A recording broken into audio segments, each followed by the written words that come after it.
নমস্কার, আপনাদের প্রত্যেককে ইংলিশ টিউশনে সুস্বাগতম। সরকারি বিভাগ, মন্ত্রণালয় এবং বিখ্যাত কোনো সংস্থা ইত্যাদির আগে ডিফিনাইট আর্টিকেল দি ব্যবহার করা হয়। এর কিছু উদাহরণ হলো সরকারি আইন প্রণয়ন, দি লেজিসলেচার, স্বাস্থ্য মন্ত্রণালয়, the ministry of health, tata foundation, the tata foundation, প্রশাসন বিভাগ, দি এক্সিকিউটিভ, প্রতিরক্ষা বিভাগ, দ্য ডিফেন্স ডিপার্টমেন্ট।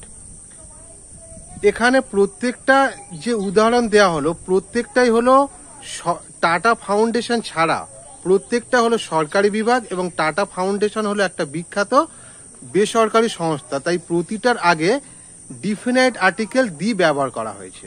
ধন্যবাদ।